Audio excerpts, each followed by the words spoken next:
What you see on this shelf here was literally dragged out of a fucking barn. Stay tuned.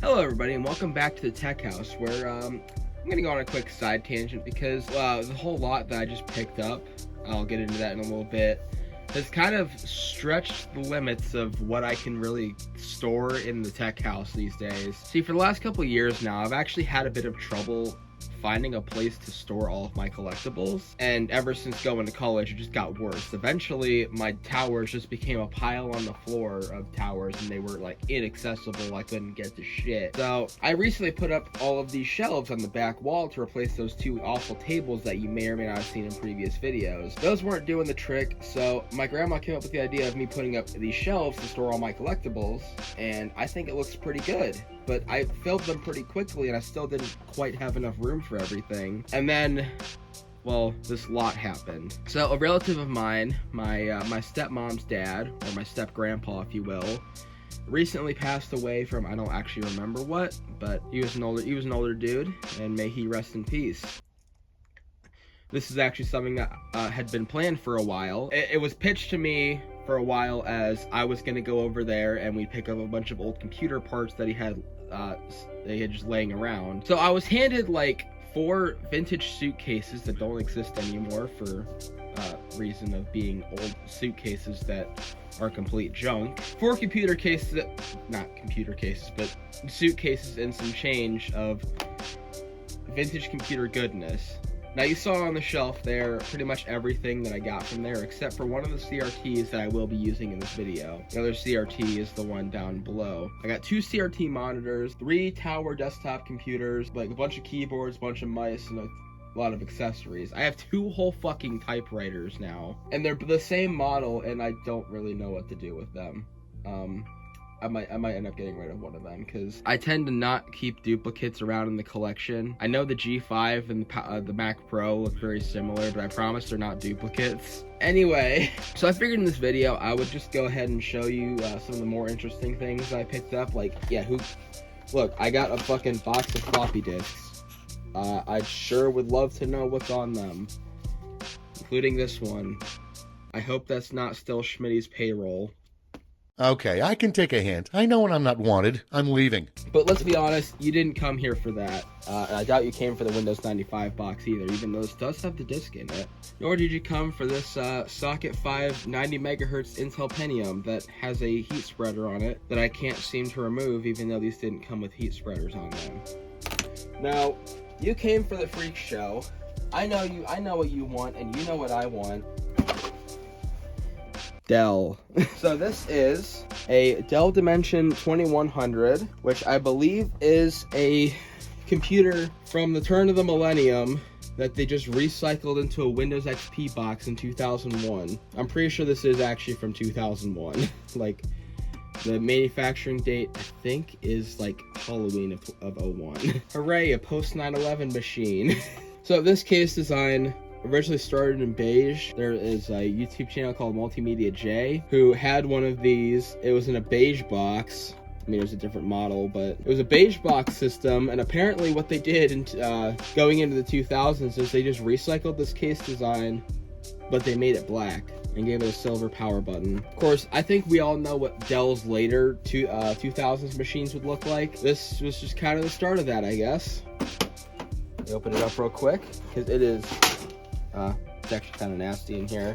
I will have to get rid of the rat's nest there. Actually, I should probably turn on the light. That power supply is dated 9/5/01, so 6 days before 9/11. Gotta love that. And this still has its hard drive in it, so oh boy. It's got a 900 megahertz Celeron from what I read online, assuming that hasn't been upgraded at some point. And being from 01, this is guaranteed to be Pentium 3 era. We do have a CD drive up there. We do have a floppy drive still in the machine. Good. There's your celery chip and rust on the case, so that's always nice. We are running single channel RAM at a total of, I don't know what speed this is.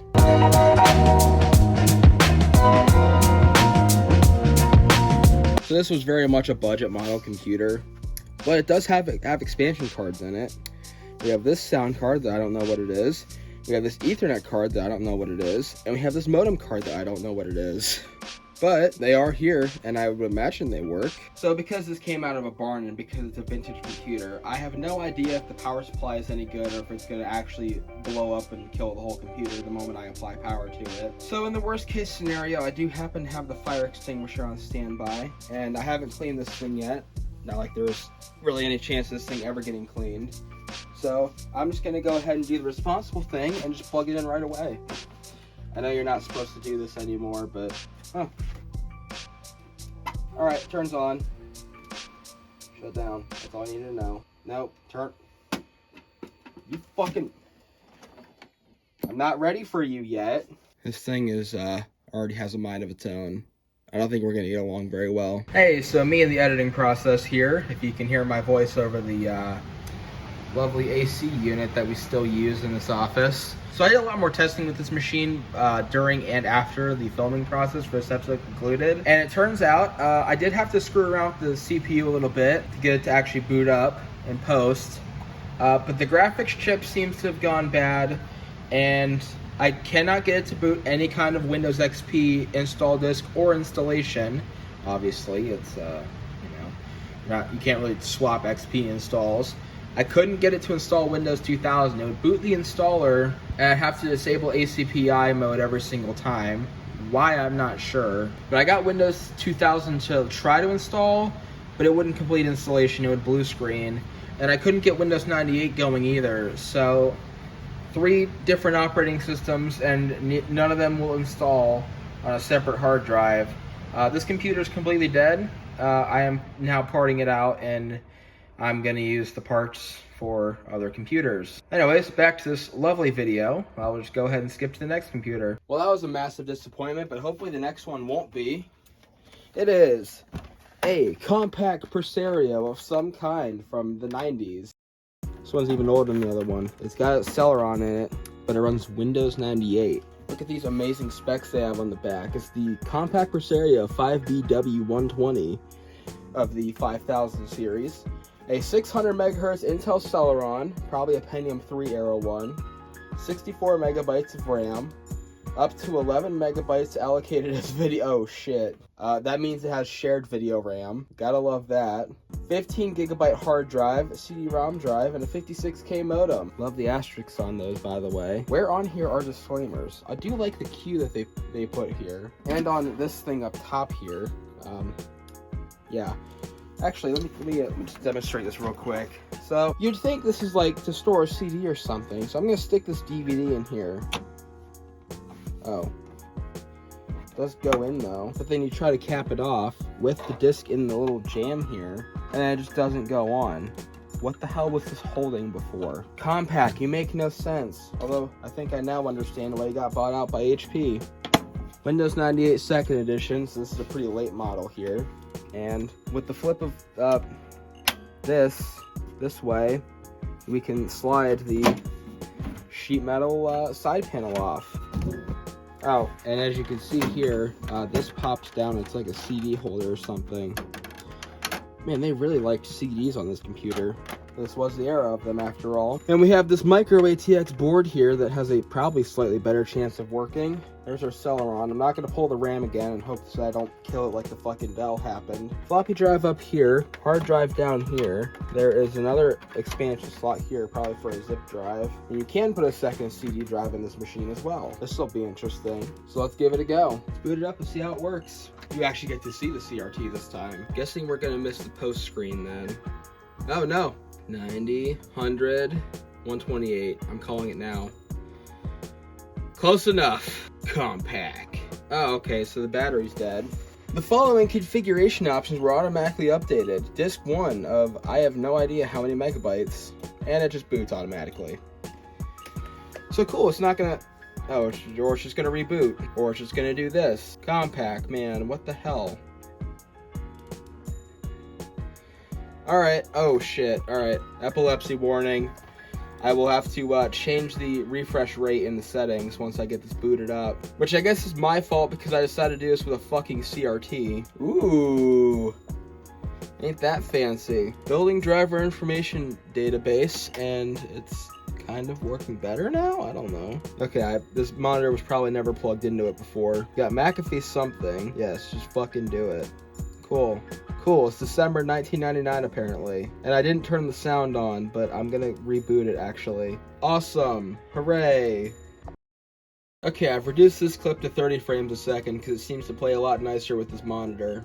Unfortunately, I can't seem to change the refresh rate when it boots up here, but I guess we'll just have to deal with it. Obviously, it goes without saying that it's not flickering like that in real life. You should really go look at a CRT yourself.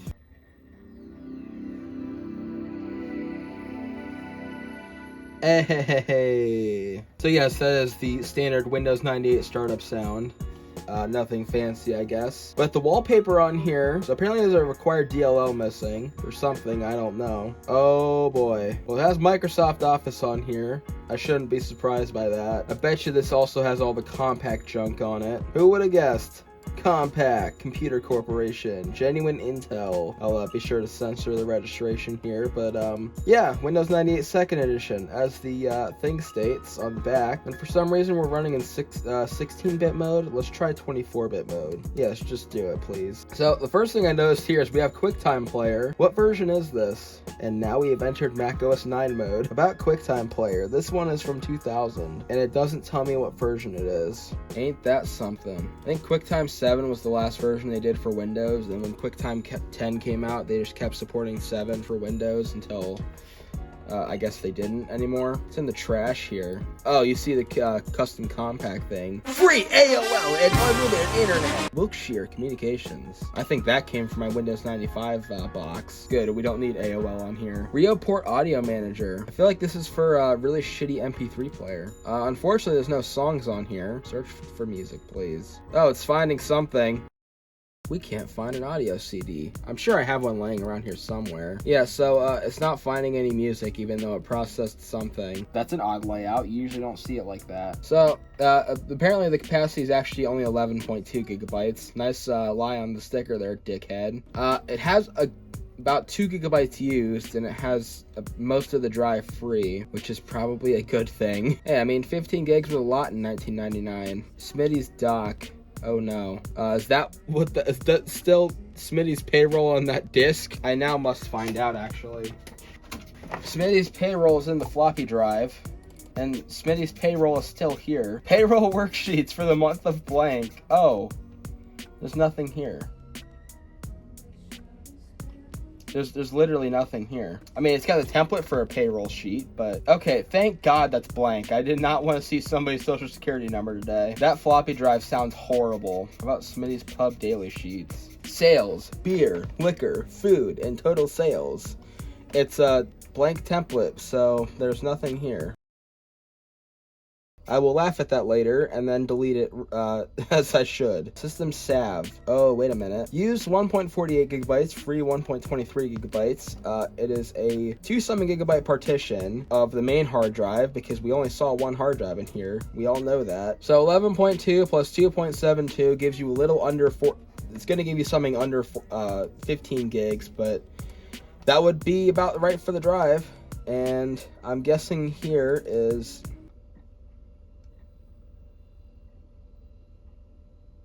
Alright, I know what this is. So, that's your recovery partition. You're supposed to boot up a CD, and it will actually pull files from that partition on the hard drive in order to do the thing that you want it to do, or just restore your computer to factory defaults. I may or may not have that disk somewhere in my stash now, but if I don't, then, yeah.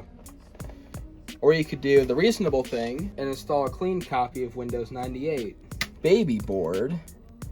I love these are all just blank templates. Okay, that's cute. I could totally use that if I had kids. I should probably stop going through documents because the fun stuff is the old applications like Ask. I am not connected to... No clue one at localnet.com. Okay. Can I work offline?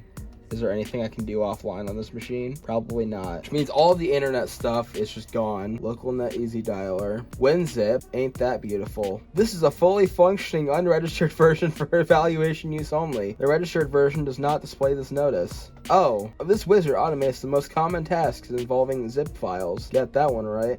That's probably why they built the functionality into Windows XP. Click on the zip file that you want to use. Okay, these are from 2002, 2000, 2000, 1999, 98, and 97. Okay. So this has free WinZip on it. I probably shouldn't be surprised. Is there anything in here? AIM95. It's the setup for AOL Instant Messenger. No. But is AOL Instant Messenger on here? No. Guys, AOL is gone. AOL Instant Messenger is just gone from the machine. This low-key kind of makes me sad. Hey, but at least it has Netscape on it. If I could fucking use it. Paperport.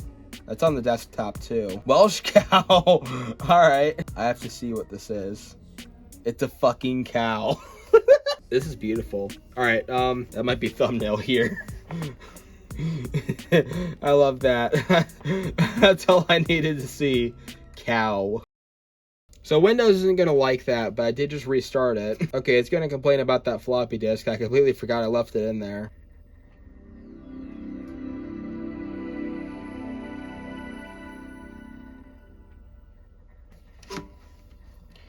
Ugh, shut up. Photo Impress. Oh wait, no. It's Photo Impression 2000. What about Photo Impression 3000? Oh, that's a.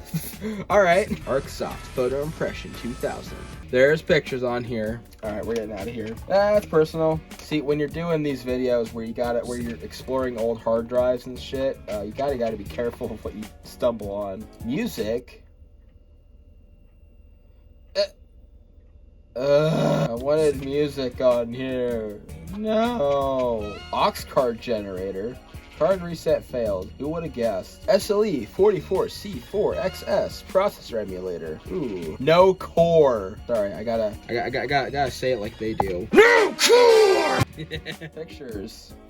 Thank God there's nothing in here. Must be a users folder. How about? Oh wait. Oh, I just realized I didn't scroll all the way up. And there's no multiple user accounts on here, so everything is pretty much just on the C drive. Carry out prices 12.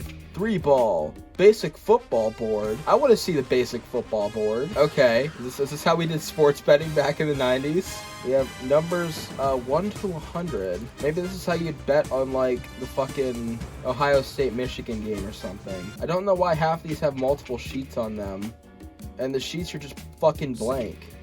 Why? Make it make sense, please. Oh, also, football is spelled wrong. There's supposed to be a second L at the end of that. Oh, wait, no. No, wait. I just noticed that. Basic football boardle. Basic football boardle. I think you're supposed to move that L over here. That could just be me. Maybe they spelled football different. Football and board different in the 90s. $2.back. What the hell is a back file again? Oh, wait, whoa. What? What? Okay, $2. So not only does this actually open and have the most beautiful thing I've ever seen for like 5 seconds, and then it just goes away for no reason. Not only does it have that, because I love money, it also just disproved my theory because this was modified in 2004. So if someone booted this sucker up in 2004 at some point, at the very least. I scroll like 1 second and it just fucking goes away. And it just disappeared. Well, that was fun while it lasted. I guess I'm not getting my grape vodka. But it's like, if I can show this here, the moment I touch the scroll wheel on this mouse, it just disappears. Wait a minute, is it because it's on... What? Definitely... No, don't save that at all. Compact internet. I think that's what that is. You have not selected a default internet access connection and multiple choices exist. Please select one from the list on the next screen. I'm just going to cancel that because I don't have a dial-up connection. I love the custom compact loading bit here. This hard drive has never been wiped, and this computer has never had its operating system upgraded. But it does at least have Internet Explorer 5 on it. Out-of-box experience. Give me that. Now, what the fuck? Where? Oh, there. That it? Oh. Oh, man. Oh, fuck. It just wants me to set up the fucking modem that I don't have because nobody owns a fucking landline anymore. Get me out of here. Register later. Okay. Fuck off. Oh, and... Oh, I thought I destroyed the desktop background there for a second. Wait, Presario Treasures. What is this? An internet link. Amazing.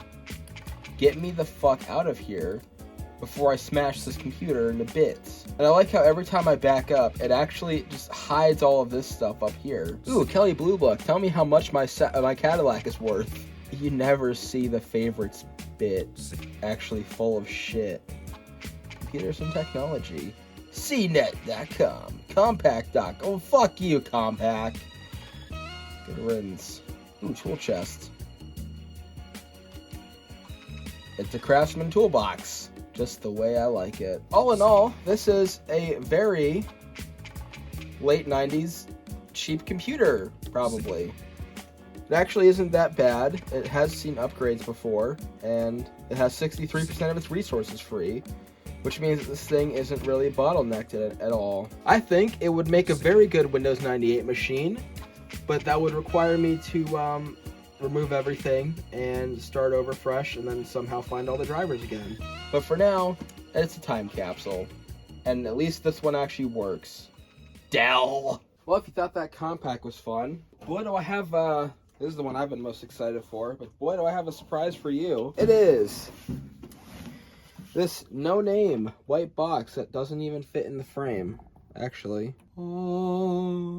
Notice how it doesn't have a CD drive? That's because I'm pretty sure some of the hardware in this computer is from 1994. Actually, now that I think about it, CD drives were kind of common at that point.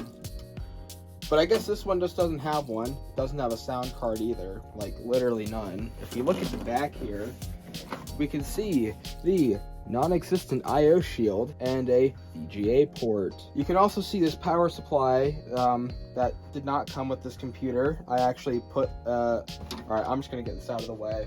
It came with a free fire starter. Really good way to plug this into your wall and burn your house down in an electrical fire and lose all your collectibles at the same time. I've never actually tested this. I don't know if it works or not. I'm guessing it doesn't, and even if it does, I don't trust it for 2 seconds. So I just swapped it out with this good known working Dell one from a Pentium 4 machine. It should be okay. But this one is interesting to me, even though it has no name on it, just because of how old it is. It comes apart like the old HP did, or the Packard Bell. 2 screws, and you can get just straight to the chassis. Oh. And this is a bitch and a half to put back on, so I'm not going to do it on camera. Old tech be like that. We do actually have a hard drive in here, just like all the other 2 machines, and a floppy drive that maybe works. I don't know. Probably leave this out of it when we start it. This board is from, I think, 1995. This RAM has the same slot as this, which is the stuff for my Power Mac G4. But I'm not entirely sure if those DIMMs are actually compatible. This is probably an older standard. I think this board takes 256 megabytes max, and it has 128 on one channel, so I don't know if I should be worried about that or not.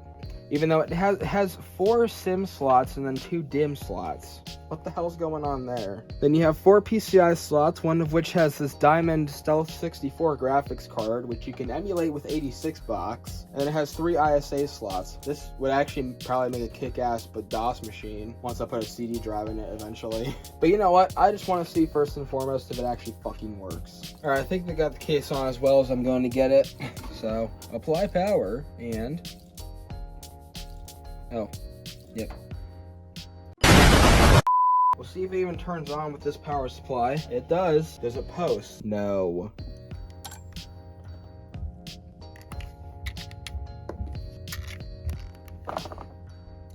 Let's try that. See if that fixes the issue.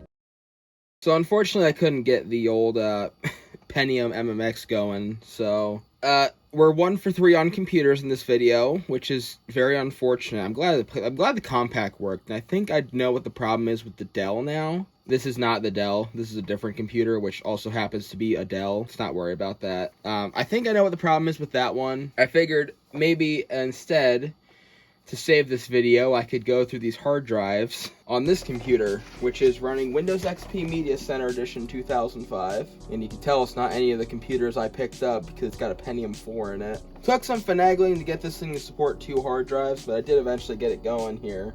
So local disk E is our is the Dell hard drive, and actually let me go back before we start poking around in here because there's a lot on here. It is a 40 gigabyte Maxter something or another that has 15 gigabytes used.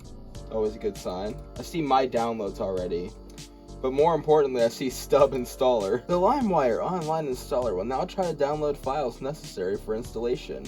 If you have a firewall and see a warning, please allow the installer access to the internet. I don't think this is gonna work. Unblock, actually. Oh god, this thing has viruses on it, I'm sure. I may need to reinstall Windows XP after this video. Locating installer sources. Well, considering LimeWire shut down in 2010, I don't think this is gonna work anymore. But actually, if you remember the iMac G4 video...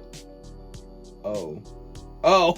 Downloading installer from LimeWire's website. Saves 0 kilobytes of 0 kilobytes at 0 kilobits per second. Wow, it's like LimeWire doesn't exist anymore. I'm betting you this is going to try to load up Internet Explorer. No. Yep, told ya. Internet Explorer cannot display this web page. This is a pretty typical error, but...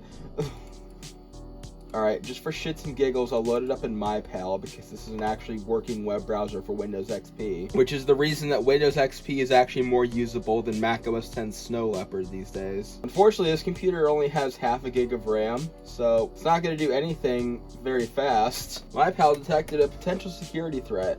It would have nothing to do with the fact that the computer set its date and time to, 2004. Let's just fix that real quick. Oh, Windows XP, don't do that to me, please. It is currently May 27th. Yeah, I got it right. And I can just adjust the time like that. Apparently my Windows Media Center extender is going crazy down here. All right, now let's try again. I know this isn't gonna work because LimeWire... I'm sorry, what? Are you fucking serious? Take me home, please. Alright, someone tell me, first off, when did LimeWire come back? And second, what the fuck is this? The new LimeWire. Create, collaborate, and share. LimeWire is back to reshape the way people create, edit, and transfer files globally. Well, I guess that is in character for LimeWire. I did not realize this is... What? LimeWire is back. You heard it here first, folks. 2022? How did I not hear about this? How did I not hear about this? I don't get it, man. What the fuck happened? So, in my shock to learn that LimeWire was actually back, it turns out that you are not the first to hear it here, because somebody has already done a much better video explaining this, and I highly recommend you go watch it after this video. I will leave a link. I'll leave a link to it in the description or something. But yeah, it is a crypto thing now, and I don't know how I didn't notice that. It's also powered by AI, so fuck you for that. But anyways, back to the video that you were enjoying. Safe to say, I don't think LimeWire works on Windows XP anymore. Well, after that bit of whiplash, let's just take a safe look at our Star Trek icons here. I mean, that's what this folder's called. God, this thing's running so slow. Yep, those are indeed Star Trek icons, and I can actually, I could change the view here. Yeah. This would be awesome if I was a writer for Futurama. Documents and settings. Oh, I did not want it to be in that view. Change that back, please. Well, looks like some things never change. Oh. Wait, was this connected to a domain? It feels like these look like, I don't even know, man. We got Zacky Boy here. Unused desktop shortcuts, and there's not a whole lot on here except for this PDF file, which I can't open because it's Windows XP. Well, this thing did have Adobe Reader on it, and it might actually work because... Alright. I want to know what the PDF file is. I know that term has been hijacked for something else, but oh, okay. Oh, fuck. Oh, shit. That's a tax document. All right, we're done with that. I do not want to think about taxes. There's so many PDFs in here. Pictures. Watch, just the sample ones. Nope, those are actual pictures. Hey, look, it's a Ford Ranger. It almost looks like my dad's. You know, I then realized some internet detective is actually going to watch this video, and I'm just going to cut that whole section of pictures. because I don't want people, you know, geolocating where this thing came from. I do want to know what's in here, though. Videos. Oh, hey. It's the Windows Movie Maker sample file. This obviously is not personal, so I can show this. Even though it's also on this computer's hard drive. I guarantee it. It's in the music here. Oh, it's just the fucking sample music again. What the fuck? Downloads. This thing probably had Firefox on it or something. And there's nothing in the downloads. Gerber Baby. Gerber Baby's documents. My Skype pictures. Oh no. Alright, cool. There's nothing in here. Good. I don't want to see Skype pictures. I'm guessing this was a deleted account or something. Aww, it's all the stuff. AIM. Please open AIM. There's no fucking... Oh. Maybe I could find it in program files. That's always my favorite part of looking through this shit. Music. That's copyrighted. David Byrne, Like Humans Do. Ain't that something? Okay, you can close out of this now. Fuck it, there we go. I do love how it's just labeled fucking music. Program files, we have Adaptec, something or another. ECCD Creator 5. Adobe, we've already seen that. Acrobat 7. Photoshop? Tell me there's nothing in the Photoshop folder. What the fuck? That pisses me off. AIM. I want AIM now. Unwise 32. AIM toolbar. Updates. Okay. AOL. Installers. AOL Explorer. Sure, my grandpa could tell me about that one. Diablo 2. Save file for Diablo 2. There's gotta be stuff I'm not seeing on here. iPod. Bin. iPod. Ooh. iPod Updater 2005-09-23. And this would have been for, well, the newest iPod I see here. That's a Shuffle. That's a first gen Nano. And that's an iPod Photo. So this would be for... Yep, okay. So this is for the iPod Photo and... Or, well, obviously, first gen Shuffle and below. So, yeah, that is from 2005. And that doesn't actually have support for the 5th gen iPods. And this was how you would update and restore your iPods before iTunes let you do it, I guess. I don't know. I guess it was also an offline way to do it. So I could actually just use this to restore iPods. At least that old. Of course, we have iTunes here. Of course, since I'm not booted into this, a lot of shit's just not gonna work right. Oh, fuck. No, don't do that. Firefox. I told you there was Firefox in here. And then you have the Chrome folder. Chrome in Firefox. I don't get it. OXXO get... Ooh, Project 64. I mean, it's not in here, but Project 64. Someone was playing N64 on that thing. Stepmania. Here's the songs. TDR songs, 4th mix, 8th mix, Dance Dance Revolution 7th mix, and maxed, well, actually, that might be the same thing, but it may be an older version, and remixes. Aqua Teen, mine. There is some kind of Aqua Teen Hunger Force thing going on here. Alright, that's fucking sweet. Oh, it's the theme song, I think. Alright, it's actually a good show. Cool. I am now satisfied. Again. That's all I needed to see out of this folder. That was beautiful. I don't know, maybe that was just custom, maybe that was just custom songs for Stepmania. I don't know.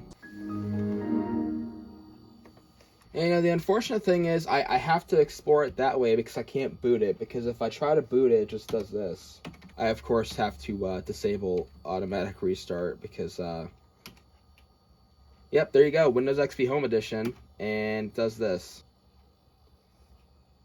Which is expected because that's just what happens when you try to boot Windows XP on a computer that you didn't install it on. Now, I will go ahead and switch hard drives out, and we will go ahead and see what's on the other hard drive. The other hard drive, of course, is this Quantum Pro Drive LPS, which is 525 megabytes in size. Oh boy.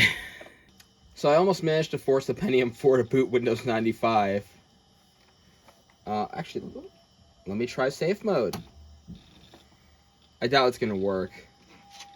Because Pentium 4s are usually too fast for Windows 95. Hear that old hard drive clanking away? Oh my god, we're in safe mode. It has the same fucking desktop. Okay. So, some things clearly never change. I'm aware that Windows is running in safe mode. And we're not going to have any sounds. I'm aware that we don't have any sound. We wouldn't have had sound anyway because that computer has no sound card in it. As if it would actually fucking boot. Free internet! That's not a thing. We have Speedy Assistant here and Pharmacy TV and Net Zero. Now wait a minute. Hold on. Okay, get out of here. Alright, well that makes sense as to why this was in the fucking Windows 95 box. Awesome. But hold on here. Sound Blaster 16. Where is the fucking card? Someone stole my Sound Blaster. And they never gave it back. That actually kind of hurts a little bit. I'll be honest with you. Well, I think there was a full DOS installation on here until there wasn't. Windows Media Player 2. That looks like Windows 98, which should make sense because this is from 1999. Maybe it had an ad-lib in it once too. Well, that one wasn't quite as funny as I was hoping for it to be, but it's Windows 95, and it technically somehow boots on a Windows XP era computer. I think we have seen enough for today. Well, I hope everybody enjoyed this video, and I apologize that we only went 1 for 3 on the computers, but I think it's safe to say that the Compact Rosario here is the hero of today's episode. I will continue work on the installing Windows on that MacBook, because I think that'll be fun. But other than that, thank you all so much for watching this edition of Life in the Tech House, and I will see you in the night sky. No. There's literally nothing here.